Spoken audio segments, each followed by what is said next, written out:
The cargo bay doors hissed open, and Captain Jake Morrison stepped into what every species in the galaxy called the Death Arena. The Varaxian predator dragons didn't have a word for mercy in their language because they'd never needed one. The creature before him stood 12 feet tall, scales rippling like liquid metal, nostrils flaring as it processed the scents in the confined space. Jake set his lunch container on a nearby crate and cracked his knuckles. The dragon's head snapped toward the sound, pupils dilating to vertical slits. Blood. It smelled blood. Fresh, warm, pumping through vessels. The creature's jaw unhinged slightly, revealing rows of teeth that could shear through starship hull plating.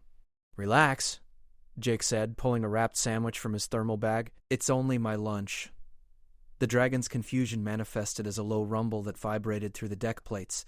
In 300 cycles of hunting across 40 star systems, nothing had ever been this calm in its presence. Prey ran. Prey screamed. Prey died. This small creature did none of those things. Jake unwrapped his sandwich, revealing rare steak still bleeding onto the bread. He took a bite, chewing slowly while maintaining eye contact with the apex predator. The dragon's second eyelids flickered, a biological response to encountering something that didn't fit its understanding of the universe. The captain of the Raxian warship, a 7-foot-tall reptilian named Kresh, watched through the observation window. His claws scraped against the reinforced glass. When humans had first applied for membership in the Galactic Coalition, every species had laughed. Soft bodies, no natural weapons, short lifespans. They seemed perfect for the bottom of every food chain. Then humanity had started exploring, started meeting the galaxy's predators, started not dying. Jake finished his sandwich and wiped his mouth with the back of his hand. The dragon hadn't moved. Its predatory instincts were screaming contradictions.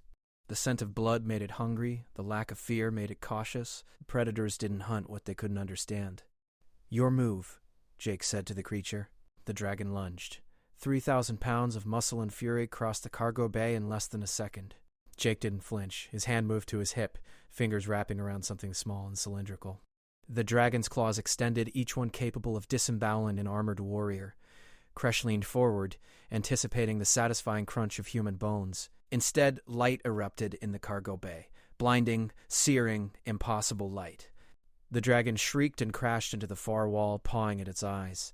Jake holstered his plasma torch and picked up his lunch container. He walked toward the door, stepping around the temporarily blinded predator without concern. At the threshold, he looked up at the observation window where Kresh stood frozen. "Tell your government we accept the contract," Jake said. "Humanity will clear the Korath sector of the hive infestation. Apparently you need creatures who don't scare easy." The door sealed behind him, leaving the dragon whimpering in the dark. 6 hours later, Jake stood on the bridge of the Earthship Defiant as it dropped out of hyperspace at the edge of the Korath sector. The view screen showed a nebula that looked like frozen blood, punctuated by the twisted remains of 17 alien warships. Each vessel had been torn apart from the inside. "Scanners are picking up movement," Lieutenant Amy Chen reported from the sensor station. Her fingers danced across holographic displays. Multiple contacts, thousands of them. They're swarming through the wreckage. Jake studied the tactical display. The Korath weren't a species anymore. 6 months ago, they'd been a thriving civilization of 12 billion souls spread across 4 planets. Then the hive had arrived. Now the Korath were extinct, and their worlds were breeding grounds for something that made Varaxian dragons look like house pets. Commander Rick Porter moved beside Jake, his jaw tight. "Intel said we'd be facing drones. Worker variants. These readings show hunter forms. Intel was wrong," Jake said. He tapped the communications panel. "All hands, battle stations, Marines to drop pods. Engineering, I want the fusion core running hot. We're going in loud." The ship trembled as weapon systems came online. Humanity had joined the Galactic Coalition with outdated technology and desperate optimism. 3 years later, human ships were the most feared vessels in known space, not because of superior firepower, but because human crews never retreated. Other species calculated acceptable losses. Humans calculated how to win. The hive detected their presence. The swarm in the wreckage changed direction, thousands of insectoid forms launching themselves toward the Defiant. Each creature was 8 feet long, covered in bioarmor that could deflect energy weapons, equipped with mandibles that could bite through combat plating. "Firing solution locked," Weapons Officer Greg Martinez announced. "Fire," Jake ordered. Railguns erupted, sending tungsten slugs through the void at a fraction of light speed. Other species had abandoned kinetic weapons centuries ago, declaring them primitive and inefficient. Humans had looked at the math differently. Energy shields couldn't stop solid matter traveling fast enough. The slugs tore through the hive swarm like paper, each impact creating expanding clouds of frozen chitin and organic fluid. But the hive didn't retreat. The hive never retreated. More creatures poured from the wreckage, replacements for every casualty, flowing toward the Defiant in an endless tide. "They're adapting their approach," Amy called out. "Splitting into multiple attack vectors, trying to overwhelm our firing arcs." Jake watched the tactical display update. The hive intelligence was learning, adjusting tactics in real time. Most species would pull back, regroup, call for reinforcements. Jake pressed the intercom button. "Marine Commander Logan, you're cleared for launch. Remember, we need a live specimen." "Copy that, Captain. My boys are ready to get messy." 20 drop pods burst from the Defiant's flanks, small armored spheres that accelerated toward the largest piece of wreckage. Inside each pod, 4 Marines in powered armor checked their weapons. The Galactic Coalition used energy rifles because they were clean and efficient. Human Marines carried shotguns, flame units, and industrial plasma cutters. Tools designed for cutting starship bulkheads worked just fine on organic armor. The pods punched through the hull of a dead Korath battleship, and the Marines deployed. The interior was a nightmare of organic growth. The ship's corridors transformed into a hive nest. Resin covered every surface, and the air was thick with pheromones designed to coordinate the swarm. Sergeant Danny Harper led his squad deeper into the ship, helmet lamps cutting through the darkness. Movement flickered at the edge of their vision. Scraping sounds echoed from every direction.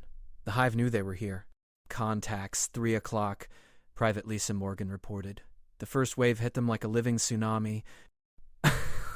Hunters dropped from ceiling vents, emerged from wall cavities, charged down corridors. Danny's shotgun roared, each blast sending a hunter tumbling backward with ruptured carapace. Beside him, Corporal Kyle Stevens swept his flamethrower across a charging group, the jellied fuel adhering to their bioarmor and cooking them inside their own shells. "They're trying to flank us," Lisa shouted over the combat channel. She fired her plasma cutter in tight bursts, severing limbs and cauterizing wounds simultaneously. "West corridor is filling up." "Then we go east," Danny ordered. "Stay mobile. Don't let them surround us." The squad fought through 3 more ambushes, leaving smoking husks in their wake. Other species sent drones to fight the hive. Humans sent Marines because sometimes you needed thinking, adaptable killers to fight mindless, adaptable killers. The difference was that humans could be creative in their violence. Danny's scanner chirped. "Got something. Big biological signature, 50 meters ahead. That's our target." They burst into what had been the battleship's main cargo bay. The space was now a cathedral of resin and organic matter, and at its center stood a hive queen, 20 feet tall, protected by layers of armored plates, surrounded by 50 soldier forms designed specifically for defending the reproductive caste. Danny grinned inside his helmet. "Captain, we found your specimen. It's going to be a rough extraction." On the bridge of the Defiant, Jake watched his Marines' biometrics spike with adrenaline. Every other species would consider this mission suicide. Humans called it Tuesday. "Bring her home, Sergeant," Jake said. "We need to understand what makes these things tick before we exterminate them." Danny didn't waste time with speeches. He pulled a device from his belt, a modified mining charge that human engineers had repurposed for combat. The other species called it crude. Humans called it effective. He primed the charge and threw it into the cluster of soldier forms. The explosion wasn't nuclear, wasn't antimatter, wasn't any exotic technology. It was simple, chemical explosives, packed with shrapnel. And it did what explosives had done for thousands of years. It killed everything in its blast radius. Chitin fragments and organic matter splattered across the chamber walls. The Queen shrieked, a sound that resonated through multiple frequencies. The remaining soldiers charged. Lisa and Kyle formed a firing line, their weapons creating a wall of fire and plasma. The soldiers pushed through, accepting casualties driven by biological imperatives stronger than self-preservation. "We need that containment pod now," Danny shouted into his comm. 30 seconds, came the reply from the drop pod pilot. 30 seconds might as well have been 30 years. Another wave of soldiers poured into the chamber from hidden passages. Danny's shotgun clicked empty. He dropped it and pulled his combat knife, a 20-inch blade of folded steel that humans had been perfecting since before they discovered fire. The first soldier that reached him learned that humans didn't need advanced technology to be dangerous. The knife punched through the gap in its armor plating, finding the neural cluster underneath. The creature spasmed and collapsed. Danny ripped the blade free and drove it into the next attacker. Close quarters combat was where humanity excelled. Other species had evolved past such primitive violence. Humans had refined it into an art form. A soldier knocked Lisa to the ground, mandibles clamping toward her helmet. She jammed her plasma cutter against its thorax and triggered a sustained burst. The creature's internal organs liquefied, and she shoved the smoking corpse aside. Her armor's left arm was damaged, hydraulics hissing fluid, but she was still in the fight. The containment pod crashed through the ceiling, a 20-foot cylinder of reinforced alloy equipped with stasis generators. The pilot, a woman named Rachel Stone, worked the controls with precision. "Get that queen tagged. I can't activate the stasis field until we mark her." Kyle sprinted forward, dodging between soldiers, firing his flamethrower in controlled bursts to clear a path. He reached the queen's base and slapped a tracking beacon onto her lowest armor plate. The queen's massive arms swept toward him. He rolled, the limb missing by inches and cratering the floor where he'd been standing. "Tagged," Kyle gasped. "Light her up." Rachel triggered the stasis field. Blue energy cascaded from the pod, enveloping the queen in a containment matrix. The creature froze mid-strike, locked in temporal suspension. The remaining soldiers went berserk, their coordination breaking down without the queen's pheromone commands. They attacked randomly, some even turning on each other. "Exfil, now," Danny ordered. The Marines fought their way back through the corridors, the containment pod following on anti-grav repulsors. Behind them, the hive ship was collapsing into chaos. Without a queen, the drones would continue their programmed behaviors until they eventually starved or killed each other. They reached the drop pods and launched, the small craft accelerating away from the wreckage. The Defiant's point defense systems carved a clear path through the remaining swarm. As the Marines docked, Jake was already moving toward the medical bay where the containment pod would be delivered. Dr. Helen Wright waited with her research team, a mixture of excitement and apprehension on her face.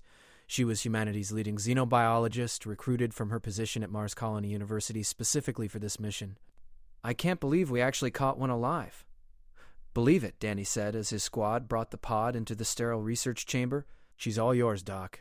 Just don't let her out." Helen approached the stasis field, studying the frozen queen with professional fascination. The Galactic Coalition has been fighting the Hive for 20 years. They've never captured a queen, never understood their reproduction cycle, never found a weakness. "That's because they tried to fight the Hive with logic and technology," Jake said. He stood in the observation room above the research chamber. "They forgot that sometimes you need to get your hands dirty. Sometimes you need to be willing to bleed." Helen activated her scanning equipment. Energy washed over the queen, penetrating the stasis field, revealing internal structures. Her screens filled with data. Incredible. The neural complexity is beyond anything we've encountered. The queen isn't just reproductive. She's a living computer, processing information from thousands of drones simultaneously. "Can we kill them?" Jake asked. The question was blunt, pragmatic, human. "Give me 48 hours, Helen replied. "If there's a biological weakness, I'll find it." On the bridge, Amy Chen was monitoring long-range sensors. What she saw made her blood run cold. "Captain, you need to see this." Jake returned to the bridge and looked at the tactical display. The nebula was moving, not drifting on stellar winds, moving with purpose. As the sensors refined their readings, the truth became clear. The entire nebula was hive material. Trillions of tons of organic matter, and it was heading toward the Galactic Coalition's core systems. "How long until it reaches the first inhabited system?" Jake asked. Amy's voice was quiet. The bridge fell silent. 16 days to find a weapon against something that had consumed entire civilizations. 16 days to succeed where every other species had failed. Jake looked at his crew, saw the determination in their eyes. Other species would panic. Humans would work the problem. "Then we'd better get started," Jake said. "Helm, set course for the nebula's edge. We're going to need more samples. A lot more samples." Rick stepped beside him. "You know this is insane, right?" "We're one ship. We're one human ship," Jake corrected. "That's worth 10 of anyone else's." The Defiant dove into the nebula's edge, like a knife into flesh.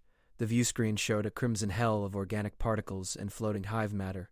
Sensors struggled to penetrate the dense cloud, but what they did reveal made the crew's skin crawl. The nebula wasn't just transport, it was transformation. Dead worlds were being broken down and converted into more hive material. "I'm reading massive energy signatures," Amy reported. "Not technological, Biological. Something in there is alive and huge. Greg's hands moved across his weapons console. Captain, the railguns are heating up from constant firing. We've got maybe 6 more volleys before we risk catastrophic failure. Then make them count, Jake said. He opened a channel to the marine deck. Danny, I need your squad ready for another drop. We're going hunting. In the research lab, Helen had been working non-stop for 18 hours. Her team moved around the suspended queen like surgeons around a patient. Every scan, every test, every analysis brought them closer to understanding the enemy. The hive reproduction is fascinating, she said to her assistant, a young researcher named Chris Wagner. The queens don't just lay eggs. They metabolize any organic matter and convert it directly into new drones. That's why they can expand so quickly. Chris pointed to a screen showing the queen's neural structure. But there's something odd here. See these redundant pathways? It's like she's got multiple brains running parallel processes. Helen zoomed in on the data. Her eyes widened. It's not redundancy, it's communication. She's not processing information from her own drones. She's linked to other queens. They're sharing consciousness across light years. The implications hit her like a physical blow. They're not a hive. They're a hive of hives. One massive networked intelligence spread across the galaxy. She ran to the intercom. Captain, we've got a problem. Killing queens won't stop them. They'll just route around the loss. We need to sever the connection itself. Jake processed this new information while dodging through clouds of hive matter. How? I don't know yet, Helen admitted, but I need to study the network itself. I need to see how they communicate. You want to get closer to that thing in the nebula? Jake said. Yes. Jake made the decision in 2 seconds. Helm, full speed toward the largest energy signature. All hands, brace for contact. The Defiant accelerated deeper into the nebula. The organic cloud grew thicker, scraping against the hull, leaving trails of acidic residue. The ship's automated defense systems fired constantly, burning away matter that tried to adhere to the exterior. Then they saw it. The heart of the nebula was a creature so massive that human minds struggled to comprehend its scale. It was a queen, but one that had grown for centuries, maybe millennia. Miles long, covered in pulsing organic processors, surrounded by a swarm so dense it looked like a second atmosphere. That's the Prime, Helen whispered over the comm. The original queen, the source of the entire hive network. Can we kill it? Danny asked from the drop pod bay. With conventional weapons? No chance, Helen said. But maybe we don't need to kill it. Maybe we just need to disrupt the signal. Jake studied the tactical display.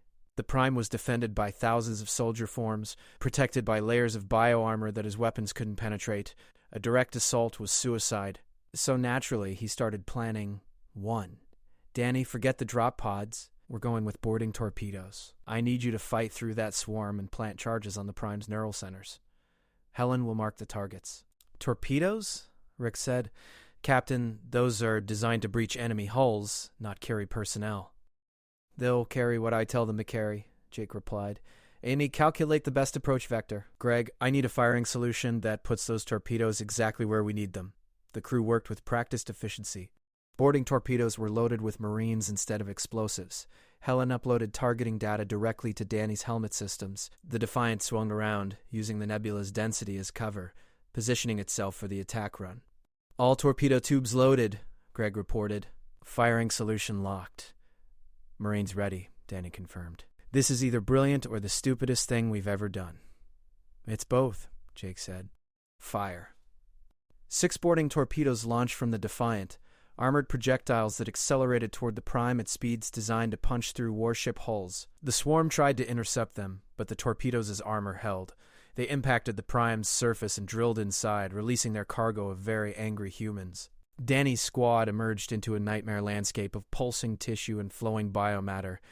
The interior of the Prime was like being inside a living computer, neurons firing in patterns that created visible light shows. Drones crawled along every surface, maintaining the massive organism. First target is 200 meters north, Helen's voice came through their helmets. Look for a cluster of enlarged neural nodes. The squad fought forward, weapons blazing. The drones here were different from the soldiers they'd faced before. These were smaller, faster, designed for maintenance rather than combat. But there were millions of them, and they swarmed the Marines like angry bees. Lisa's plasma cutter carved a path through the organic walls. Kyle's flamethrower created a bubble of fire that held the swarm at bay. Danny led them deeper. following Helen's directions, planting explosive charges on the neural clusters they found. Package 1 delivered, Danny reported, moving to target 2. On the Defiant, Jake watched the Marine's life signs on his tactical display. Each one was surrounded by threat indicators, but all showed green. Still alive. Still fighting. He'd sent 24 humans against a creature the size of a small moon. Any sane commander would call him a monster. Jake called it Thursday. Charges planted on all 6 targets, Danny finally reported, requesting extraction. Negative, Jake said. You need to get clear of the Prime first. Move to the surface and we'll pick you up. The Marines reversed course, fighting back through corridors they'd just cleared. The hive was adapting now, sending larger drones, creating blockages, trying to trap them inside. Danny's squad blasted through every obstacle with the kind of stubborn determination that made humanity terrifying. They reached the surface just as the Defiant swept in, point defense systems blazing. The ship's cargo bay doors opened, and the Marines jumped. In the zero-gravity environment, they sailed across the gap between the Prime and their ship, pulled in by magnetic grapples. All personnel aboard, Rick confirmed. Sealing doors. Get us clear, Jake ordered. Maximum acceleration. The Defiant's fusion engines roared to life, pushing the ship away from the Prime at speeds that made the inertial dampeners scream in protest. Behind them, the massive creature seemed to sense the danger. The swarm condensed, forming a living shield around the Prime's surface. Detaining charges in 3, 2, 1, Helen counted down. The explosions were small by naval combat standards. 6 modified mining charges against a creature miles long should have been insignificant. But Helen hadn't targeted random locations. She'd mapped the Prime's neural network and identified the critical junctions where signals from millions of drones converged. The charges detonated simultaneously, severing key pathways. The Prime convulsed, its massive body writhing as neural impulses scattered and misfired. The swarm around it went into chaos, drones colliding with each other, their coordinated movements breaking down into random flailing. The network is fragmenting, Helen said, watching her sensors with amazement. Without the Prime's coordination, the individual queens are reverting to autonomous operation. They're losing cohesion. Will it be permanent? Jake asked. Not permanent, Helen admitted, but it'll take them decades to rebuild the network. Maybe centuries. Long enough for the galaxy to prepare proper defenses. On the bridge, Amy was tracking the nebula's movement.